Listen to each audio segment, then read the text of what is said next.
বইয়ের পেটে বাচ্চা। ডাক্তারকে জিজ্ঞাসা করছে, স্যার আমার স্ত্রীর পেটের বাচ্চা নরমালি না সিজারি? ডাক্তার বলছে, আল্ট্রাসোনোগ্রাফি করে যা দেখলাম মোটামুটি ইউএসজি যে রিপোর্ট যা এলো না, তোর বইয়ের পেটের বাচ্চা নরমালি। ও তখন ডাক্তারকে বলছে, স্যার নরমালি বাচ্চা হলে কত টাকা খরচা? তা ডাক্তার বলছে, ধরে নে মোটামুটি 20,000 টাকা।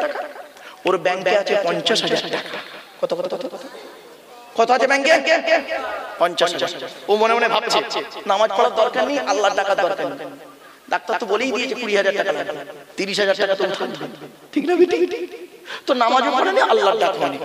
হঠাৎ একদিন গভীর রাতে ওর বইয়ের পেটের বাচ্চা প্রসব বেদনা উঠেছে। ও এবার ডাক্তারকে ফোন লাগিয়েছে। রাতে 1টা বাজে, শীতকালে রাত 1টা বাজে, পৌষ মাসে ঠান্ডা। হ্যালো, আসসালামু আলাইকুম স্যার। হিন্দু হোক আর মুসলিম তাকে বলো স্যার। কে? হ্যালো, কে? তা সে ওদিক দিয়ে ডাক্তার বউ বলছে, কে? স্যার আজকে যে দুপুরবেলা আপনাকে যে দেখালাম ওই শাসনের কাছে থানার পাশে যে আপনি বসছিলেন, ওই পেশেন্টের স্বামী বলছি। হ্যাঁ বলো বলো, কি হয়েছে? স্যার আমার বইয়ের পেটে প্রসব বেদনা উঠেছে স্যার, ছটফট করছে, কি করবো স্যার? বলছে, তাড়াতাড়ি তুমি এক্ষুনি চলে এসো। কাজ করে একটা নার্সিং হোমের নাম বলে দিল, ওই নার্সিং হোমে চলে এসো। জাস্ট ফর এক্সাম্পল চলে এসো। ও ছুটে চলে গেল ওর বউকে নিয়ে, তাড়াতাড়ি করে মারুতি বাড়ি থেকে চলে গেল। ডাক্তার ওদিক দিয়ে চলে এলো, গাড়ি দিয়ে, 4 চাকা গাড়ি দিয়ে চলে এলো গভীর রাতে। এসে সঙ্গে সঙ্গে দেখবেন অপারেশন একটা ডেস আছে, অপারেশনের একটা ডেস আছে, আছে না বাবা? ওটি বলা, ওটি মানে অপারেশন থিয়েটার। তো ওটিতে ঢুকে গেল ডাক্তার ওর বউকে নিয়ে, ঢুকে গেল। আচ্ছা বলো, ওর বউকে নিয়ে ঢুকে গেল, ও বাইরে কি করে বলতে পারবেন? ওর অ্যাটিটিউডটা দেখুন, দেখে এইরকম করবে, মোবাইল টিপবে, মানে টেনশন। আল্লাহ ফেরেশতাদের বলছে দেখ, আল্লাহ ফেরেশতাদের বলছে দেখ, কেলোর কিটা দেখ, কেমন টেনশন করছে। ওর বউ কোথা আছে? আরে ভাই বলুন, কথা বলুন। ওটির ভিতরে 1 ঘন্টা পরে ডাক্তার বেরিয়েছে। এবার ডাক্তারকে গিয়ে বলছে, শুনুন ভাষাটা, স্যার আমার মানে আমার বইয়ের পেটের বাচ্চার খবর কি? ও টেনশনে ওর মুখের ভাষাটাও জড়িয়ে গেছে, ঠিক না? ঠিক। আল্লাহ ফেরেশতাদের বলছে দেখ কেলোর কীর্তি দেখ কিরকম হচ্ছে সিনটা। তখন ডাক্তার মুখ থেকে মাস্কটা খুলে বলছে, তোকে বলেছিলাম বইয়ের পেটের বাচ্চা নরমালে হবে, কিন্তু এখন যা পজিশন, মাথাটা উঁচুর দিকে, ঠ্যাংটা বেঁকে আছে, এই মুহূর্তে একটা অপারেশন করতে হবে, আবার সিজার করতে হবে। তখন ও বলছে, স্যার কত টাকা খরচা? বলছে মোটামুটি ধরে নে 1.5 লাখ টাকা। কত বলতো? আচ্ছা ওর কাছে আছে। এবার আল্লাহ ডাকছে, রব্বানা জালামনা আনফুসানা, হুজুর পিছা মনি সাহেব তোমরা তো করো, ঠিক না বেটি? আল্লাহ ফেরেশতাদের দেখে বলে দেখ কেলোর আদমের সন্তানের কারবার। 9 মাস 10 মাস একবার ওর বইয়ের পেটের বাচ্চা একবার আমারে বলে, আল্লাহ আমি আর পাপ কাজ করব না, আমার বইয়ের পেটের বাচ্চাটা ভালো করে দাও। একবারও বলে যেই ওর বিপদ দিয়েছি দেখ খালি কেলোর কীর্তি করছে। এবার ডাক্তার করলো কি, ডাক্তারের হাতে পাই দিচ্ছে। শুনে নি, বাড়ি থেকে ভাববেন এই ওয়াজ হলো প্র্যাকটিক্যাল ওয়াজ।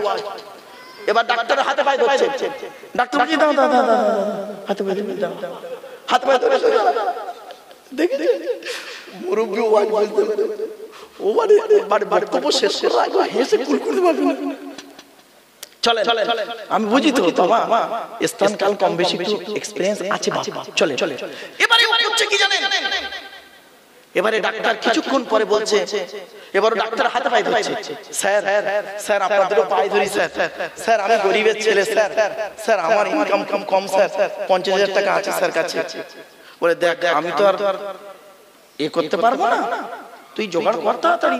এবার ওই রাতের বেলা ফোন করছে, ও যত কল লিস্টে নাম ছিল আত্মীয়দের নাম সব ফোন করছে। আচ্ছা গভীর রাতে ফোন করলে আবার যদি টাকার কথা বলে কেউ ফোন তুলতে চায়? ফোন তুলেই বলছে, হ্যালো কে?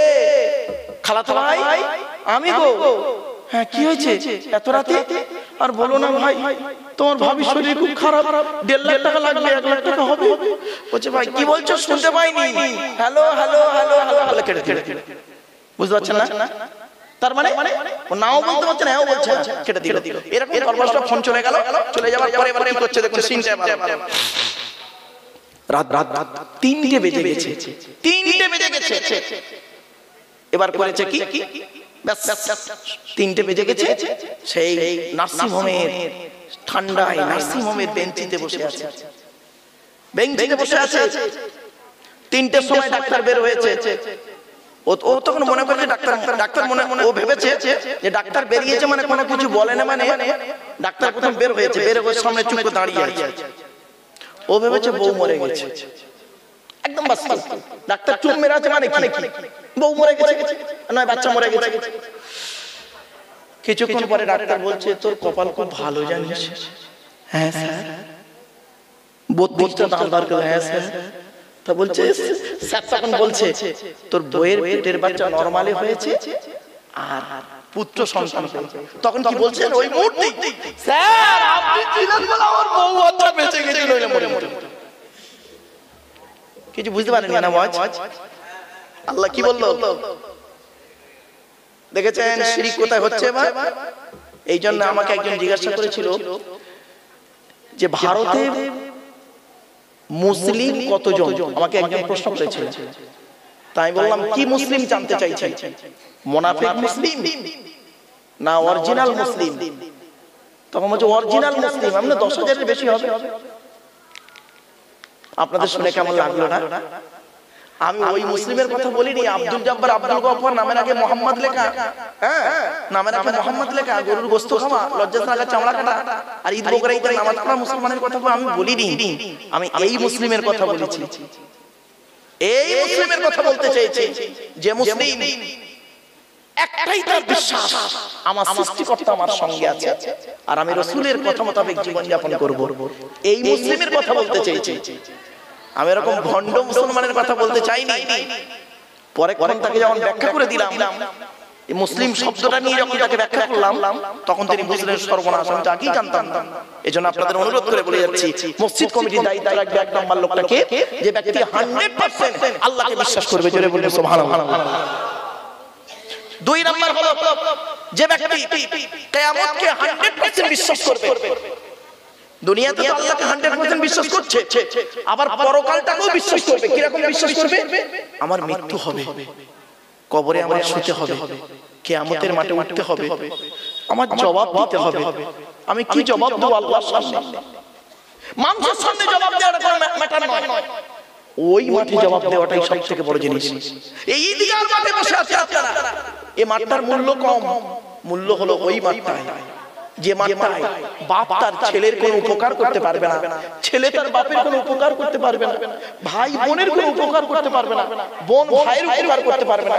এখানে যদি আপনাদের কোনো কিছু হয়ে যায়, জলসা কমিটির লোকেরা ফট করে নিয়ে ছুটবে কথা হসপিটালে, ঠিক না বেঠিক? কিয়ামতের মাঠে কেউ কারোর হবে না, সেই মাঠের ভয় করুন আপনারা। আপনাদের অনুরোধ করে বলে যে ঈদগাহ মাঠের ভয় না করে বাবা, সেই মাঠের ভয় করো যে মাঠে বাপ তার ছেলের কোনো উপকার করতে পারবে না, স্বামী তার স্ত্রীর থেকে চলে যাবে, স্ত্রী তার স্বামী থেকে চলে যাবে। আচ্ছা এইটা কোরআনে আছে না বাবা? কোরআনে আছে। আমি বলে দিচ্ছি, আয়াতটা পড়ে বাংলা মানে করে দিচ্ছি। ইয়া আইয়ুহান নাসু তাকু রাব্বাকুম ওয়াখশাউ ইয়াওমান লা ইয়াজজি ওয়ালিদুন আন ওয়ালাদিহি ওয়ালা মাউলুদুন হুয়া জাযিন আন ওয়ালিদিহি শাইয়্যা ইন্না ওয়া'দাল্লাহি হাক্কুন ফালা তাগুররান্নাকুমুল হায়াতুদ দুনিয়া ওয়ালা ইয়াগুররান্নাকুম বিল্লাহিল গরুর। 21 নম্বর পারা 13 নম্বর পৃষ্ঠা 11 নম্বর লাইন, সূরার নাম সূরা ইব্রাহিম, লোকমানের 33 নম্বর আয়াত। আল্লাহ বলে মানব জাতি সেই দিনের ভয় তোমরা করো যেদিন বাপ তার ছেলের কোনো উপকার করতে পারবে না, ছেলে তার বাপের কোনো উপকার করতে পারবে না, স্বামী তার স্ত্রীর কোনো উপকার করতে পারবে না, স্ত্রী তার স্বামীর কোনো উপকার করতে পারবে না। সেই দিনের ভয় তোমরা করো যেদিন একে অপরকে থেকে ছুটে পালাবে।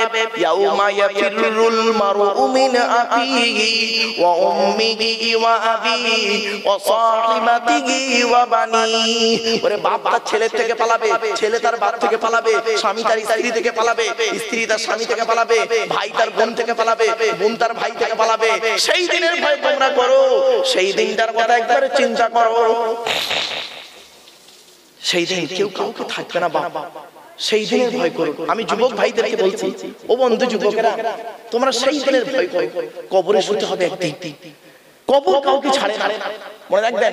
আচ্ছা ছোট্ট একটা উদাহরণ দিচ্ছি আপনাদেরকে, মা বোনেরা ভালো করে শুনে নিন। আপনাদের গ্রামে কোন লোক মারা গেলে আপনারা তাকে কি করেন?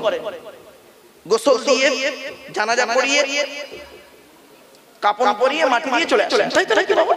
কাপড় পরিয়ে, জানাজা গোসল দিয়ে, জানাজা পরিয়ে মাটি দিয়ে চলে আসেন, তাই তো নাকি? আরে ভাই বলুন না একটু। হ্যাঁ হ্যাঁ। আচ্ছা 20 দিন পর, কতদিন? 20 দিন পরে কবরটা একটু খুলে দেখেছেন কোনদিন? দেখবেন একবার দেখবেন, আমি আপনাদের বলে যাচ্ছি। 20 দিন পর মানুষটা মারা গেছে, 20 দিন পরে কবরের দুটো বাঁশ সরিয়ে একটু দেখবেন কেমন আছে। 20 দিন কি হয় দেখুন। 20 দিনের মধ্যে, মা বোনেরা ভালো করে শুনে নিন, 20 দিন পরে, 20 দিনের মধ্যে কি হয় ঘটে দেখুন। মানুষ যখন মাটি দিয়ে চলে আসা হয়, 8 থেকে 10 দিন পর মাথার চুলগুলো, গায়ের লোমগুলো, হাতের নখগুলো খসে খসে পড়ে যায়। 12 থেকে 14 দিন পরে ব্রেনটা পচে গিয়ে নাক দিয়ে, কান দিয়ে, গাল দিয়ে গড়াতে থাকে। 18 থেকে 20 দিন পর পেটটা ফেটে যায়, পোকায় তৈরি হয়। 2 মাস পর গোটা দেহটাই মাংস চামড়া পোকায় খেয়ে নেয়, ফ্রেমটা পড়ে থাকে। 6 মাস পর দেহে কয়েকটা হাড়, মোটা হাড় ছাড়া সব পোকায় খেয়ে নেয়। ও শিমুল গাছে আর নারী পুরুষরা, কোথায় গেল তোমার সুন্দর দেহ? কোথায় গেল টাকা পয়সা? মাটির দেহ মাটি হবে, পুড়ে হবে ছাই। এ দেহ পচা দেহ, গরব কিসের ভাই? কিছু বুঝতে পারছেন না? শুনে নিন, কবর 4টে কথা বলে। মা বোনেরা ভালো করে শুনে নিন, কবর 4টে কথা বলে। 1 নাম্বার কবর বলে, আমি কবর সাপ, আমি কবর দরজা জানালা ছাড়া ঘর। আজকের বাড়িতে যাবেন, কাল দুপুর পর, কাল 24 ঘন্টা দরজা জানালা বন্ধ করে, লাইট অফ করে থেকে দেখবেন, বুঝতে পারবেন কবর কি জিনিস। 24 ঘন্টা একদিন থাকবেন। আর কবর কি জিনিস বোঝার জন্য একটা সহজ উদাহরণ দিচ্ছি। যারা ওই ক্যান্টনমেন্টে থাকে, মানে ফাঁসির আসামিরা, জানেন ফাঁসির আসামি যারা হয়, তাদেরকে একটা ঘরের মধ্যে থাকতে হয় 6 ফুট বাই 6 ফুট। কিছু বুঝতে পারছেন আমার কথা? 6 ফুট বাই 6 ফুট ঘরে থাকে যারা, একটা ঘরে একটাই থাকে, লোহার ঘরের ভিতরে 6 ফুট বাই 6 ফুট ঘরে একটা লোক থাকে। ওই লোকটার কাছে একবার জিজ্ঞাসা করবেন কবর কি জিনিস, উনি বুঝতে পারবেন একাকিত্ব কি জিনিস। 2 নাম্বার হচ্ছে কবর বলছে, আমি কবর সাপ, বিছে, পোকামাকড়ের ঘর। তোর সুন্দর দেহকে খাবার জন্য পর্যাপ্ত পরিমাণ সাপ, বিছে, পোকামাকড় আমার কাছে প্রস্তুত। 3 নাম্বার হলো কবর বলছে, আমি কবর কাউকে চিনি না। কে মৌলানা সাহেব, পীর সাহেব, মুফতি সাহেব, ইমাম সাহেব, বক্তা সাহেব, কোন সাহেবকে আমি চিনি না, আমি তার আমলটা কি চিনি। কিছু বুঝতে পারছেন? 4 নাম্বার কবর বলে, আমি কবর আমার উপরে লাইটিং করতে গেলে, আমার উপরে ফুল দিয়ে সাজাতে গেলে টাকার প্রয়োজন হয়, আর আমার ভেতরটা আলোকিত করতে গেলে নেক আমলের প্রয়োজন হয়। আমার বাপেরা কবরে কিভাবে শুতে পাবেন, কিভাবে থাকবেন, সেই একটু দয়া করে একটু সময় দিয়ে শুনে যান। কবরটা যাতে আমাদের আলোকিত হয়, মৃত্যুটা যাতে ঈমানের সহিত মরণ হয়। ছোট্ট একটা উদাহরণ দিচ্ছি। আমাদের দেহের মধ্যে আল্লাহ পাক 4টে গুরুত্বপূর্ণ জিনিস দিয়েছে। কটা? 4টে। কি? 1 নাম্বার ব্রেন। এই 4টে একটা যদি মানে নষ্ট হয়ে যায়, আপনি মারা যাবেন 100%। 4টের একটা কি? 1 নাম্বার ব্রেন। কি বললাম? ব্রেন যদি স্ট্রোক করে আপনি বাঁচবেন না। ডাক্তারে দেয় 72 ঘন্টা সময়, ঠিক না? 72 ঘন্টার মধ্যে হয় বেঁচে আছে নয় মরে যাবে 100%। ব্রেন। আর 2 নাম্বার হলো কি? হার্ট। কি? হার্ট। 3 হার্ট ব্লক হয়ে যায়, আপনি শেষ। 4 নাম্বার কি? 4 নাম্বার হলো লিভার। কি বললাম? এই জন্য আপনাদের বলে যাচ্ছি লিভারটাকে ঠিক রাখবেন, হার্টটাকে ঠিক রাখবেন, ব্রেনটাকে ঠিক রাখবেন। অযথা টেনশন করবেন না। কার জন্য টেনশন করবেন? কার জন্য টেনশন করবেন? মানুষ দুনিয়া করে যে টেনশন করে, ওই টেনশন যদি 100%-এর 10% যদি আখিরাতের টেনশন করতো, তাহলে পৃথিবীতে আল্লাহ ওয়ালা হয়ে যেত। ঠিক না বেটা? দুনিয়া নিয়ে যে টেনশন করে, আমার বউ কি খাবে, ছেলে কি খাবে, এই করবে তাই করবে, ইনকাম করবে, এই সব দুনিয়া নিয়ে যে টেনশন করে, যদি 10% যদি আখিরাতের টেনশন করতো, আমার বাপেরা কবরে শুতে হবে, চোখ বন্ধ হবেই হবে একদিন না একদিন। সেই দিন কেউ কারো থাকবে না। সেই দিনের কথা একটু ভাবো। আর যারা মরে গেছে, আচ্ছা ছোট্ট একটা উদাহরণ দিচ্ছি। আল্লাহ নবী বলেছেন, এই দেখেন একের পর প্রশ্ন আসছে। আল্লাহ নবী বলেছেন মানুষ মারা গেলে জানাজায় হাজির হতে হবে, বলেছে তো? আরে ভাই বলুন না, কেন কেন জানাজায় হাজির হবেন? কেন? আমার সঙ্গে আপনার কিসের সম্পর্ক? আমার বাপ না খালু? আপনি আপনার সঙ্গে ব্লাডের সম্পর্ক নেই, কিছু নেই। আমার বাড়ি দক্ষিণ 24 পরগনা, আপনার বাড়ি উত্তর 24 পরগনা। আমি মরে গেলে আপনি কেন যাবেন? মুসলমান, আপনার এলাকার মুসলমান নিয়ে চালিয়ে হয়ে যাবে। কিন্তু রাসূল বলেছেন এক মুসলমান অপর মুসলমানের উপরে 6টা হক, তার মধ্যে একটা হলো জানাজায় শামিল হতে হবে। কেন? কারণ বৈজ্ঞানিকরা, ঐতিহাসিকবিদ এবং বৈজ্ঞানিকরা গবেষণা করছে যে মানুষ মরে গেলে মানুষের জানাজায় কেন যাবে, ইসলামে কেন বলা হলো। শুনে নিন, আপনি জানাজায় যাবেন, শুনে নিন কিভাবে করবেন। জানাজায় গেলে খালি কেঁদে আসেন, ফালতু জিনিস, কিছু জানেন না। এইগুলো খারাপ জিনিস, খবরদার কান্নাকাটা করবেন না। অনুরোধ করে বলে যাচ্ছে, কিসের কান্না করেন আপনি? মা মরে গেছে কাঁদছেন, মেয়ে ছেলেরা বেশি কাঁদতে দেখবেন। মা মরে গেছে, বাপ মরে গেছে, বানিয়ে কাঁদছে। আর ওকে যদি বলা হয় তোর বাপের জায়গায় তোকে নিয়ে যাচ্ছে আজ রাত, তখন ও নিজেই বলবে আল্লাহ আমি যাবো না, আমার বাপটাকে নিয়ে চলে যাবো। ঠিক না বেটা? বাস্তব বলছি। ও ফরশো কান্না, খবরদার ও কান্না কাঁদবেন না। আপনি কাঁদুন, নামাজের পাটিতে বসে আল্লাহর কাছে কাঁদুন সাজদায়, দেখবেন ওই কান্নাটা সলিড কান্না। ঠিক না বেটা? আর আপনি নামাজের পাটিতে বসে সহজে চোখে পানি বেরোবে না। এমনি দেখবেন বসে বসে কাঁদবেন অনেক কিছু, বাপের কথা মায়ের কথা মনে পড়ে। নামাজের পানিতে বসে সাজদায় গিয়ে কাঁদবেন, আম্মার কথা মনে করে, চোখ থেকে সহজে পানি আসবে। ওই পানিটাই আসল পানি। আমরা তো ফল নিয়ে চলি বেশি। চলো বাস্তব একটা উদাহরণ আপনাদেরকে আমি দিলাম, এই কবরটি। ছোট্ট একটা উদাহরণ দিচ্ছি, এবার উদাহরণগুলো শুনে নিন। আল্লাহ বলছে 1 নাম্বার হলো brain, 2 number heart, 3 number liver, 4 number kidney.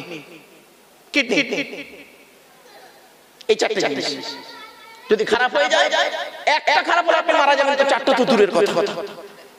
এরপর আল্লাহ বলছে শোন, দেহের মধ্যে আমি 9টা ছিদ্র দিয়েছি, এগুলো শিখে যান।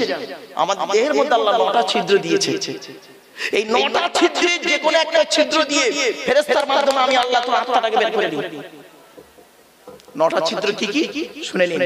2 চোখ, 2 নাক, 2 কান, 1টা গাল, 7টা সামনে পেছনে। এই 9টা ছিদ্র, এই 9টা ছিদ্রের যে কোনো একটা ছিদ্র দিয়ে মানুষের আত্মা বের হয়ে যায়। আচ্ছা, আপনারা কোনোদিন কোনো মানুষকে মরতে দেখেছেন? মরতে দেখেছেন না মরে গেছে দেখেছেন? কোনটা? আমার কথা বুঝতে পারছেন না আপনারা?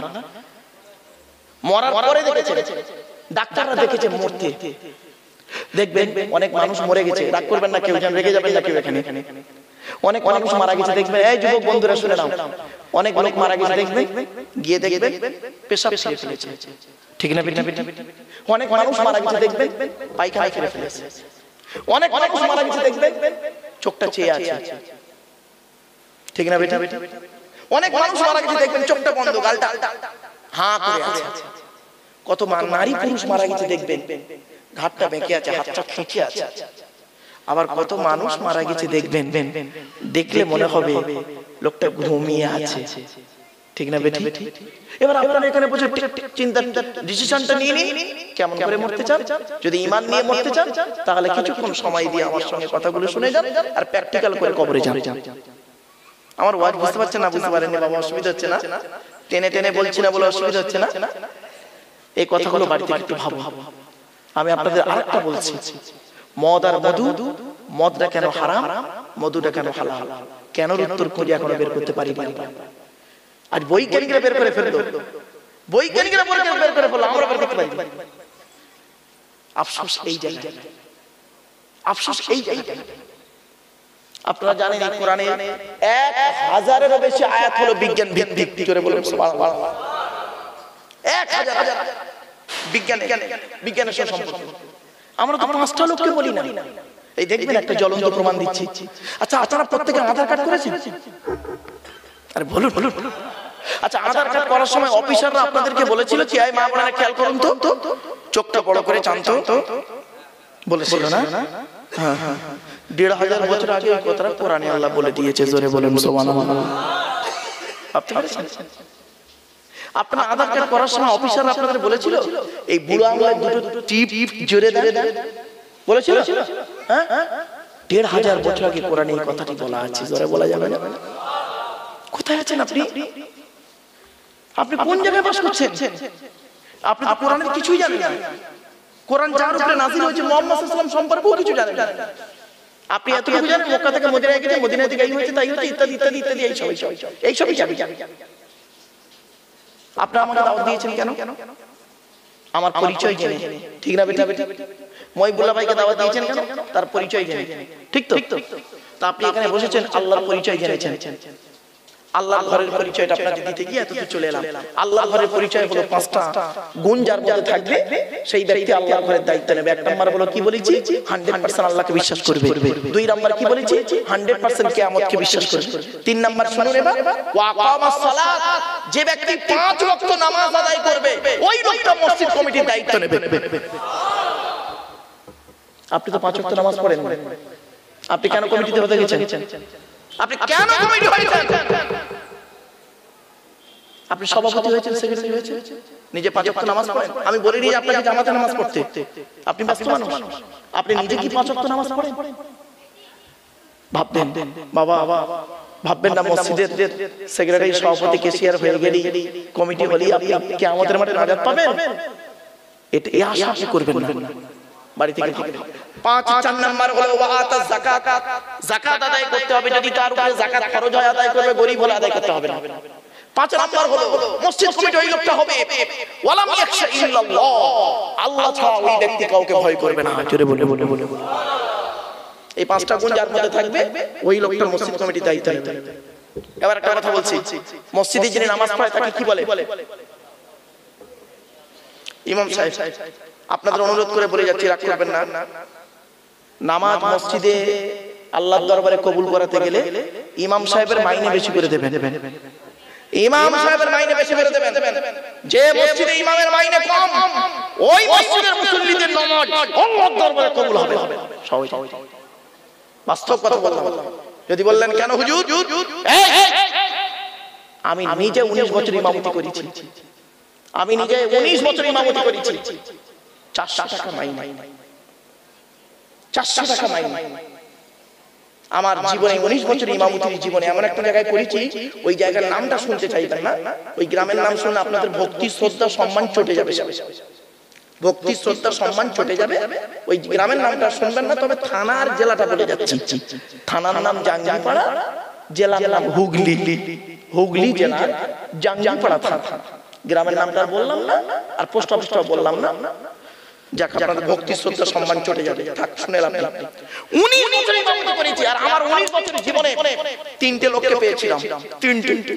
3টে লোককে পেয়েছিলাম। তার মধ্যে 2টো মাল মরে গেছে আর একটা বেঁচে আছে। আমি মাঝে মাঝে ফোন করে জিজ্ঞেস করি, আরে মালটা মরেছে না বেঁচে আছে? তো বলছে না, মরে না, বেঁচে আছে। আমি যেদিন মরবে সেদিন আমাকে বলবে, আমি জানাজায় যাব। মানে 19 বছরের ইমামতির জীবনে ওই 3টে লোক আমাকে এত জ্বালিয়েছে, এত কষ্ট দিয়েছে, যে কষ্ট আমি আজ ভুলতে পারি। এই কোরআন সামনে। এই জন্য প্রায় মসজিদে দেখেছি, আমি শুনেছি, প্রায় মসজিদে 2-1টা লোক এরকম বদমাইশ, সব সপ্তাহে গামছা চাওয়া। কি বললাম? বলবো সব জানতা গামছা, তার মানে কিচ্ছু জানে না। ইমামের উপরে বড় বড় ফতোয়া দেবে, দেখবে মাওলানা মুফতি সাহেবের বড় বড় ফতোয়া দেবে, কিচ্ছু জানে না, সব জানতা গামছাওয়ালা। আমি ওরে বলে কোথায় কিছু নেই, ইমাম সাহেবের বলে আমার পেছনে কেন কেন প্রায় মসজিদ দেখেছি ইমাম নিয়ে গন্ডগোল কেন? অনুরোধ করে বলে যাচ্ছি, আপনি ইমামকে কি মনে করেন? জানি না আপনাদের মসজিদে ইমাম সাহেব পরিচয় হয়নি, আর আপনাদের সম্পর্কে জানিও না। বাস্তব আমি যেখানে যাই এই কথাগুলো বলি, কেন বলি? এইগুলো যদি না বলি কিয়ামতের মাঠে আল্লাহ আমাকে ধরবে। আর আজকের একটা কথা বলে যাচ্ছে, এই মা বোনেরা, জীবনে কোনোদিন ইমাম সাহেবকে দিয়ে মুরগি জবাই করাবে না, খবরদার ইমাম সাহেবকে দিয়ে মুরগি জবাই করাবে না। নিজের মুরগি নিজে জবাই করবে। মা বোনদের বলে যাচ্ছি, বাবাজি যুবক ভাই কি বলে জবাই করবে? বিসমিল্লাহ আল্লাহু আকবার, এটাই যথেষ্ট। ইমাম সাহেব থাকবে তোমার মসজিদে মুরগি জবাই করার জন্য? ছি ছি ছি ছি, তুমি মানুষ? ইমাম ওই জন্য রেখেছো? ইমাম 5 ওয়াক্ত নামাজ পড়াবে, ইমাম তোমাকে কোরআনের শিক্ষা দেবে, হাদিসের শিক্ষা দেবে। ইমামের মর্যাদা কোথায় জানেন?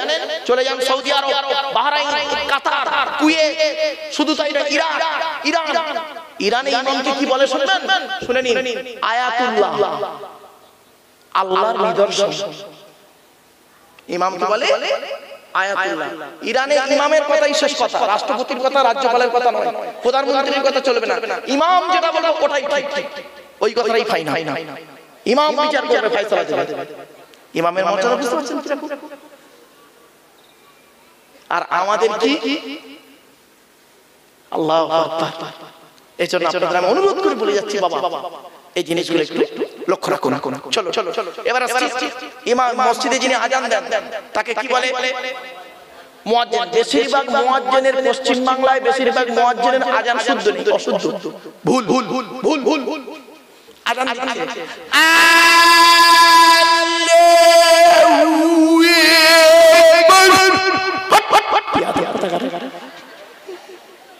দিচ্ছে একামত দিচ্ছে, এই নামাজে একামত দিচ্ছে, হাইয়া আলাস সালাহ, হাইয়া আলাল ফালাহ, হাইয়া আলাস সালাহ, হাইয়া আলাস সালাহ, হাইয়া আলাল ফালাহ, হাইয়া আলাল ফালাহ, কাতা মাদি সালাহ, কাতা মাদি সালাহ। তোর আজান